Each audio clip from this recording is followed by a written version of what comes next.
স্বাগত দীপ্ত সংবাদে আপনাদের সাথে আছি আমি আনোয়ারুল আলম। শুরুতেই জানাবো সংবাদ শিরোনাম। হাইকোর্টের আদেশে সাকসু নির্বাচন 4 সপ্তাহ স্থগিত, প্রতিবাদে বিক্ষোভ ও সড়ক অবরোধ।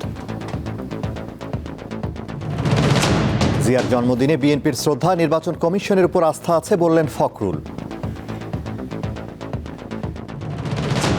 ভারতের মাটিতে বাংলাদেশ না খেললে বিশ্বকাপ খেলবে স্কটল্যান্ড, জানিয়েছে আইসিসি।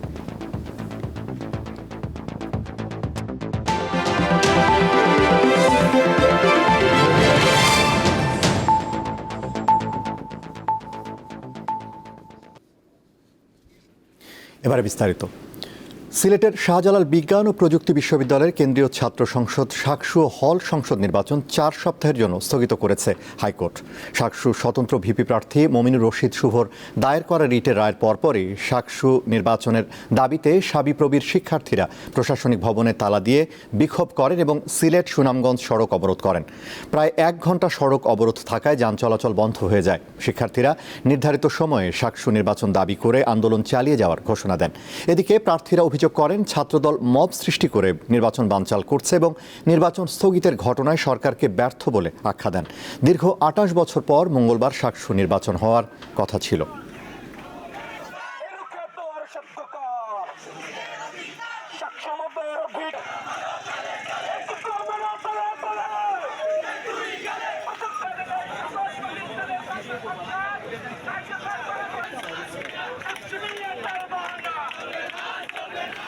দর্শক, এ বিষয়ে বিস্তারিত জানাতে সিলেট থেকে যোগ দিচ্ছেন সহকর্মী জয়ন্ত কুমার দাস।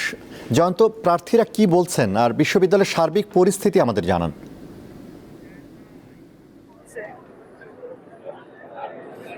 আনোয়ারুল, ঠিক এই মুহূর্তে আমি দাঁড়িয়ে আছি শাহজালাল বিজ্ঞান ও প্রযুক্তি বিশ্ববিদ্যালয়ের যে মূল ফটক, সেই ফটকের সামনেই আছে। আমার পেছনে দেখতে পাচ্ছেন সিলেট সুনামগঞ্জের যে আঞ্চলিক সড়ক, সেই আঞ্চলিক সড়কে শিক্ষার্থীরা কিন্তু বিক্ষোভ করছেন এবং এই মুহূর্তেও কিন্তু যান চলাচল বন্ধ রয়েছে।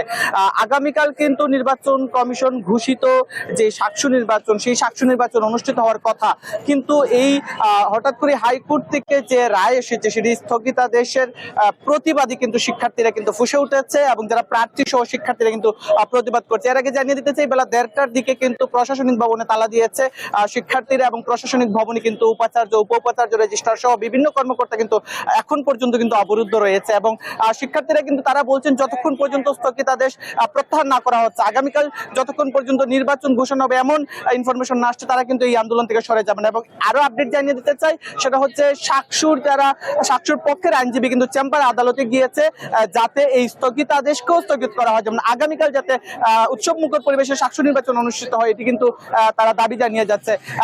28 বছর পর কিন্তু সাকসু নির্বাচন হবে, কাজেই শিক্ষার্থীরা সময় গুনছিলেন কখন তারা 6000 শিক্ষার্থী সময় গুনছিলেন কখন তারা ভোট দিয়ে ছাত্র প্রতিনিধি নির্বাচিত করবেন, কখন তারা ছাত্র প্রতিনিধিদের নির্বাচিত করবেন, এই অপেক্ষা সময় গুনছিলেন। তো হঠাৎ করে একদিন আগে এসে হাইকোর্টের স্থগিতাদেশের কারণে কিন্তু নির্বাচন বন্ধ হয়েছে। অনেকে বলছেন এই যে নির্বাচন বানচাল, সেটি দীর্ঘদিন থেকে চলে আসছে এবং এই বানচাল তারা মেনে নিতে চাচ্ছেন। আগামীকাল যে করে হোক সাকসু নির্বাচন তারা চান।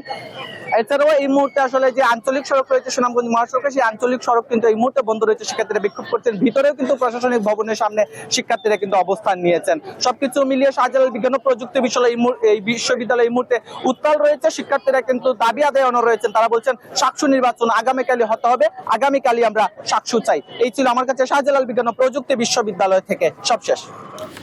জয়ন্ত, আপনাকে ধন্যবাদ। দর্শক, সিলেট থেকে জানাচ্ছিলেন সহকর্মী জয়ন্ত কুমার দাস।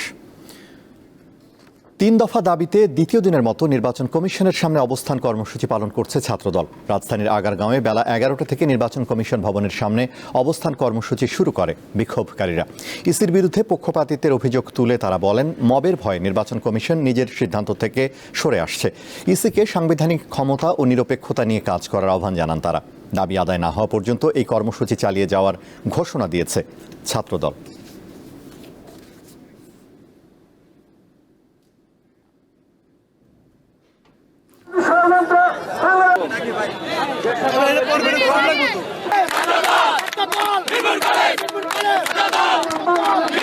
সেই প্রতারণামূলক উদ্দেশ্যটির বিরুদ্ধে হচ্ছে আমাদের অবস্থান। আমরা গতকালকে নির্বাচন কমিশনের কর্তাদের সাথে কথা বলেছি, তারা আমাদেরকে যেভাবে আশ্বস্ত করেছেন, আমরা আমাদের আন্দোলন অধিকার আদায়ের আন্দোলন আমরা একটি অনৈতিক সিস্টেমের বিরুদ্ধে যে আন্দোলন সেটি অব্যাহত রেখেছি।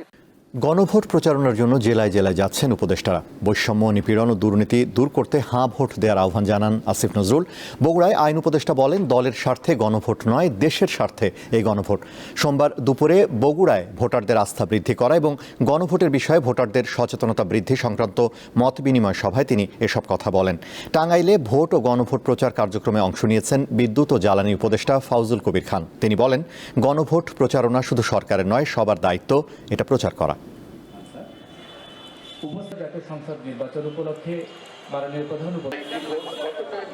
নির্বাচন কমিশনের উপর বিএনপির আস্থা আছে এবং তারা সুষ্ঠু নির্বাচন করতে পারবে, এমনটাই বললেন দলটির মহাসচিব মির্জা ফখরুল ইসলাম আলমগীর।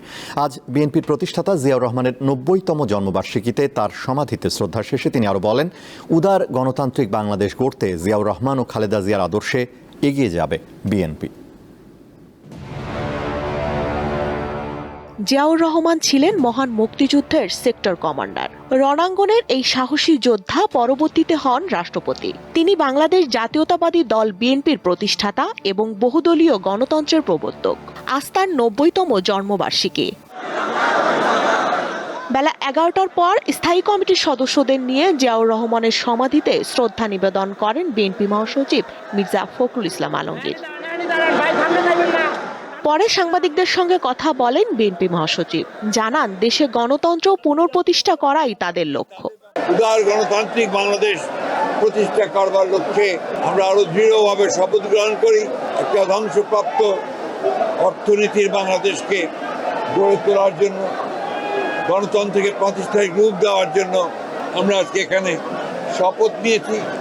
বর্তমান নির্বাচন কমিশন ত্রয়োদশ জাতীয় সংসদ নির্বাচন কতটা গ্রহণযোগ্য ও সুষ্ঠুভাবে করতে পারবে, এমন প্রশ্নের জবাব দেন বিএনপি মহাসচিব। নির্বাচন কমিশনের যখন বাছাই হয় তখন কিছু সমস্যা থাকে, এটা নতুন কোনো ব্যাপার না। আমরা এখন পর্যন্ত নির্বাচন কমিশনকে দেখেছি যে মোটামুটিভাবে তারা যোগ্যতার সঙ্গেই কাজ করছে। আমাদের যে সমস্যাগুলো একটা আমরা মনে করেছি সেগুলো আমরা গতকাল তার সামনে তুলে ধরেছি এবং আমরা বিশ্বাস করি যে নির্বাচন কমিশন যোগ্যতার সঙ্গেই এই নির্বাচন পরিচালনা করতে চায়। বিএনপির স্থায়ী কমিটির সদস্যরা জিয়াউর রহমানের সমাধি প্রাঙ্গণ ছেড়ে যাওয়ার পর দলটির সর্বস্তরের নেতাকর্মীরা শ্রদ্ধা জানাতে জড়ো হন। বিএনপির অঙ্গ সংগঠনের নেতাকর্মীরাও জিয়াউর রহমান বীর উত্তমের প্রতি শ্রদ্ধা জানান। স্বস্তিকা সিংহ, দীপ্ত সংবাদ, ঢাকা। শেখ হাসিনা সরকারের বিরুদ্ধে গণঅভ্যুত্থানে রাজধানীর চানখারপুলে ৬ জনকে হত্যার ঘটনায় মানবতা বিরোধী অপরাধের মামলার রায় আগামীকাল। আন্তর্জাতিক অপরাধ ট্রাইব্যুনাল ১-এর চেয়ারম্যান বিচারপতি গোলাম মুর্তুজা মজুমদারের নেতৃত্বাধীন ৩ সদস্যের বিচারিক প্যানেল রায়ে এ দিন ধার্য করে। এ মামলার গ্রেফতার ৪ আসামি হলেন শাহবাগ থানার সাবেক ওসি আরশাদ হোসেন, কনস্টেবল সুজন মিয়া, ইমাজ হোসেন ইমন ও নাসিরুল ইসলাম। পলাতক আসামিরা হলেন সাবেক ডিএমপি কমিশনার হাবিবুর রহমান, ডিএমপির সাবেক যুগ্ম কমিশনার সুদীপ কুমার চক্রবর্তী, রমনা অঞ্চলের সাবেক অতিরিক্ত উপকমিশনার শাহ আলম, মোহাম্মদ আখতারুল ইসলাম ও রমনা অঞ্চলের সাবেক সহকারী কমিশনার মোহাম্মদ ইমরুল। ২০২৪ সালের ৫ আগস্ট চানখারপুল এলাকায় শিক্ষার্থীদের শান্তিপূর্ণ আন্দোলনে গুলি চালায় পুলিশ। এতে বহু হতাহতের ঘটনার পাশাপাশি শাহরিয়ার খান আনাস, শেখ জোনায়েদ, ইয়াকুব, রাকিব হাওলাদার, ইসমামুল হক ও মানিক মিয়া শাহরিক নিহত হন। ২০২৪ সালের গণঅভ্যুত্থানে নারায়ণগঞ্জে মানবতা বিরোধী অপরাধের মামলায় সাবেক সংসদ সদস্য শামীম ওসমান সহ ১২ জনের বিরুদ্ধে গ্রেফতারি পরোয়ানা জারি করেছে আন্তর্জাতিক অপরাধ ট্রাইব্যুনাল। দুপুরে আলোচিত ওই মামলায় আনুষ্ঠানিক অভিযোগ আমলে নিয়ে বিচারপতি গোলাম মুর্তুজা মজুমদারের নেতৃত্বাধীন ৩ সদস্যের ট্রাইব্যুনাল তাদের বিরুদ্ধে গ্রেফতারি পরোয়ানা জারি করে। এর আগে সকালে ওই মামলায় শামীম ওসমান ও তার ছেলে অয়ন ওসমান সহ ১২ জনের বিরুদ্ধে ট্রাইব্যুনালে আনুষ্ঠানিক অভিযোগ দাখিল করে প্রসিকিউশন। চিফ প্রসিকিউটর জানান, আসামিরা সবাই কার্যক্রম নিষিদ্ধ আওয়ামী লীগ ও যুবলীগের অস্ত্রধারী নেতাকর্মী। তবে গ্রেফতারের স্বার্থে এখনই সব আসামির নাম প্রকাশ করা হয়নি। জনাব শামীম ওসমান, তার ছেলে জনাব অয়ন ওসমান এবং তার ভাতিজা আজমেরি ওসমান সহ ১২ জনকে এই ফরমাল চার্জে অভিযুক্ত করা হয়েছে। আমরা ৩টি ঘটনা অভিযোগ এখানে এনেছি। একটি হলো ১৯ জুলাই ২০২৪, আরেকটি হলো ২১ জুলাই ২০২৪ এবং অন্যটি হলো শেষ দিন অর্থাৎ ৫ আগস্ট ২০২৪।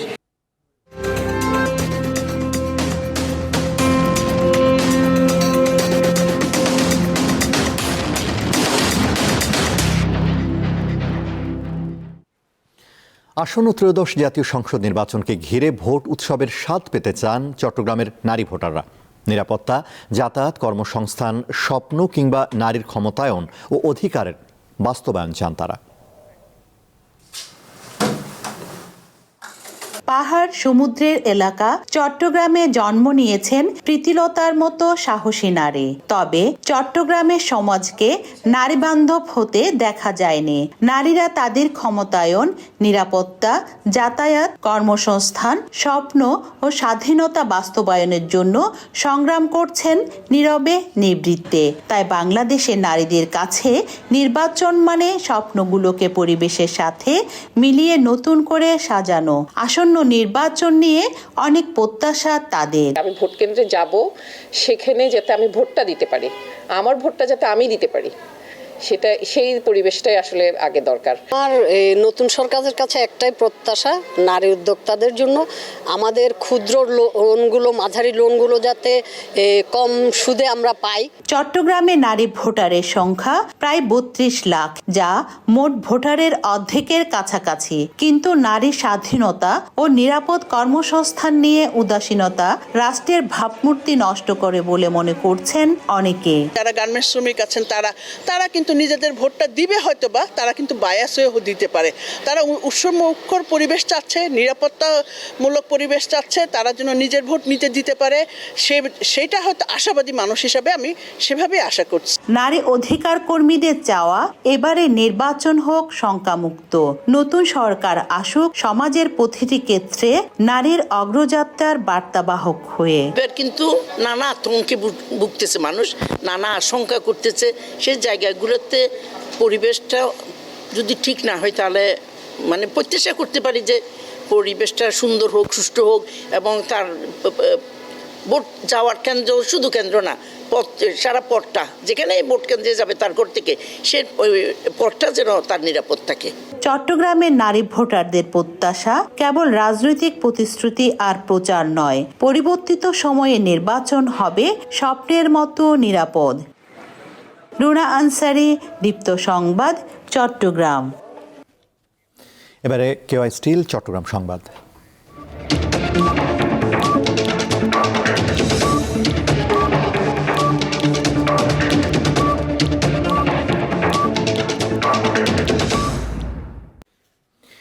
চট্টগ্রাম জেলা আইনজীবী সমিতির সদস্য অ্যাডভোকেট সাইফুল ইসলাম আলিফ হত্যা মামলায় সনাতনী জাগরণ জোটের মুখপাত্র চিন্ময় কৃষ্ণ দাস ব্রহ্মচারী সহ ৩৯ জন আসামির বিরুদ্ধে চার্জ গঠন করেছে আদালত। সকালে চট্টগ্রাম দ্রুত বিচার ট্রাইব্যুনালের বিচারক মোহাম্মদ জাহিদুল হক এই চার্জ গঠন করেন। এ সময় ট্রাইব্যুনালে চিন্ময় কৃষ্ণ দাস সহ 23 জন আসামি উপস্থিত ছিলেন।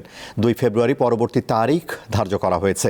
এর আগে কঠোর নিরাপত্তার মধ্য দিয়ে সকালে পুলিশের প্রিজন ভ্যানে তাদের আদালতে আনা হয়। 2024 সালের 26 নভেম্বর চট্টগ্রাম আদালত ভবন এলাকায় সনাতনী জাগরণ জোটের মুখপাত্র চিন্ময় কৃষ্ণ দাসের জামিনকে কেন্দ্র করে সংঘর্ষে আইনজীবী সাইফুল ইসলাম আলিফ খুন হন। এ ঘটনায় তার বাবা জামাল উদ্দিন বাদী হয়ে কোতোয়ালি থানায় 31 জনের নাম উল্লেখ করে হত্যা মামলা দায়ের করেন।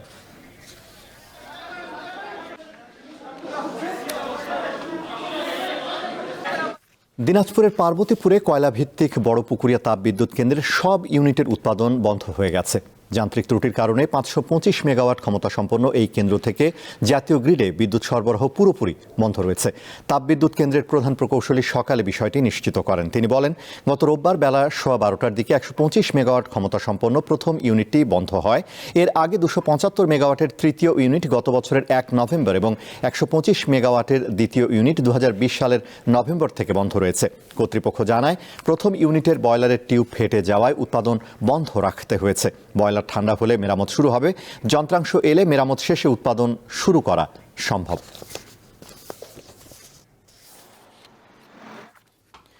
নেত্রকোনায় স্বামী রুক্কু মিয়াকে হত্যার দায়ে স্ত্রী রুবিনা আক্তারকে মৃত্যুদণ্ড দিয়েছে আদালত। বিকেলে জেলা জজ মরিয়ম মঞ্জুরি এই আদেশ দেন।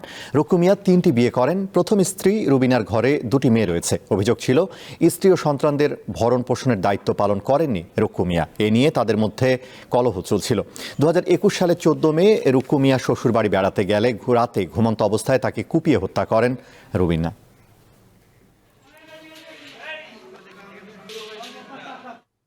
প্রাচীনকাল থেকেই নানা গুণের জন্য বিখ্যাত সরিষা। কম খরচে চাষ করা যায় এবং মাটির উর্বরতা ও বোরো ধানের জন্য সার হিসেবে কাজ করার পাশাপাশি সরিষা থেকে তেল, মধু, খৈল ও জ্বালানি কৃষককে এনে দিচ্ছে বাড়তি মুনাফা। তাই সাতক্ষীরায় দিন দিন বাড়ছে সরিষার চাষ।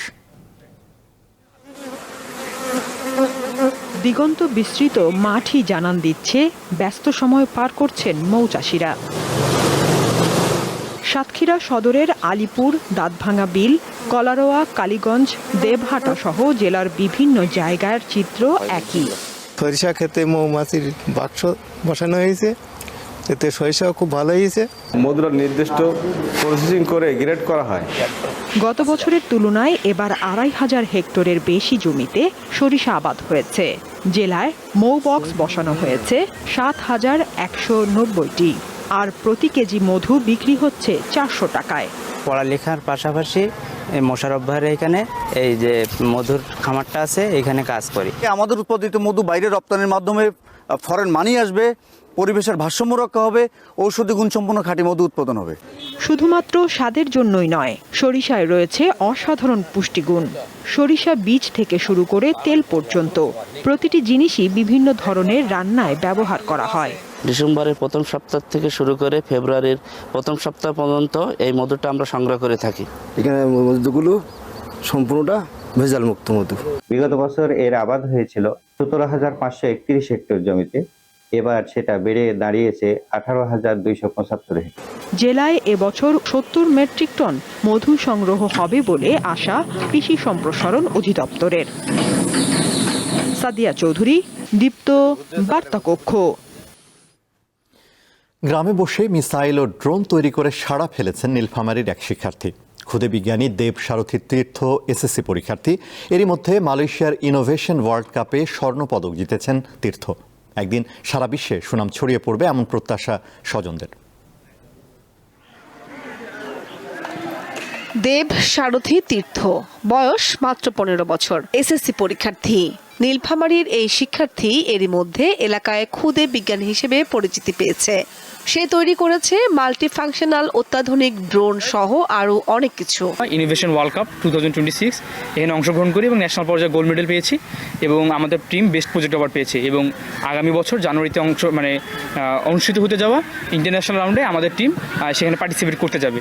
ভবিষ্যতে পানির নিচে নজরদারি ও কৌশলগত প্রতিরক্ষা ব্যবস্থাকে আধুনিকায়নের লক্ষ্যে সাবমেরিন প্রযুক্তি নিয়ে কাজ করতে চায় এই শিক্ষার্থী। সাবমেরিন, ড্রোন এবং মিসাইল, তো আমাদের এই 3টি প্রজেক্ট নিয়ে সেখানে অংশগ্রহণ করার মূল উদ্দেশ্য ছিল আমরা আমাদের বাংলাদেশ সামরিক যে বাহিনী রয়েছে, মিলিটারি, সেই মিলিটারিকে আজকে আমাদের প্রযুক্তিগত দিক থেকে সাহায্য করার লক্ষ্যে আমরা আমাদের প্রজেক্ট 3টি তৈরি করি। যে প্রজেক্ট 3টির মাধ্যমে আমরা আমাদের বাংলাদেশ মিলিটারিকে বিভিন্ন যুদ্ধক্ষেত্র থেকে শুরু করে বৈদেশিক মুদ্রা অর্জনে আমরা সহায়তা করতে পারি। উদ্ভাবনী গবেষণার জন্য তীর্থ জাতীয় পর্যায়ে স্বীকৃতি পেয়েছে। একাধিকবার অর্জন করেছে স্বর্ণপদক।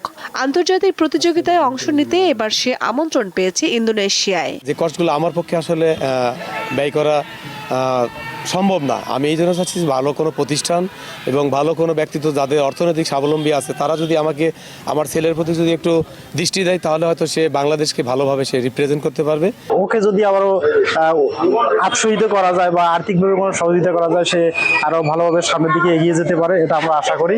এবং দেশের কাছে আমরা আরও আশা করি যে তাকে যদি সরকারিভাবে বা কোনো প্রতিষ্ঠান যদি তাকে সহযোগিতা করে, তাহলে আমি মনে করি যে আমাদের জলঢাকা উপজেলা থেকে সে একজন বড় ধরনের বিজ্ঞানী হতে পারবে। গবেষণার মাধ্যমে তীর্থ আরো অনেক দূর এগিয়ে যাবে এমন প্রত্যাশা তার অভিভাবক ও শিক্ষকদের। কামরুন নাহার, দীপ্ত, বার্তাকক্ষ।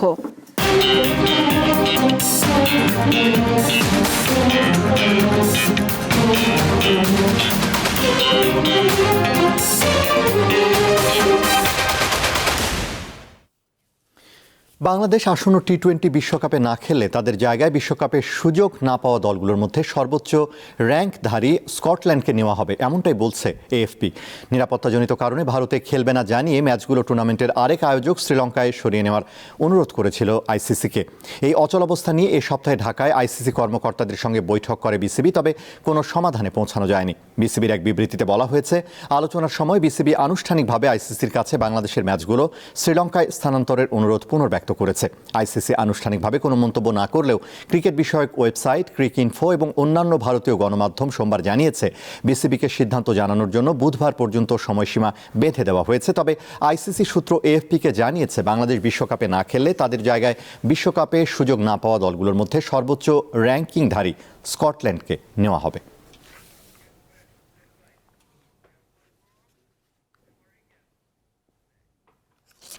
শেষ করব দীপ্ত সংবাদ, তার আগে সংবাদ শিরোনামগুলো জানাবো আরও একবার। হাইকোর্টের আদেশে শাকসু নির্বাচন 4 সপ্তাহ স্থগিত, প্রতিবাদে বিক্ষোভ ও সড়ক অবরোধ। জিয়ার জন্মদিনে বিএনপির শ্রদ্ধা, নির্বাচন কমিশনের উপর আস্থা আছে বললেন ফখরুল। ভারতের মাটিতে বাংলাদেশ না খেললে বিশ্বকাপ খেলবে স্কটল্যান্ড, জানিয়েছে আইসিসি।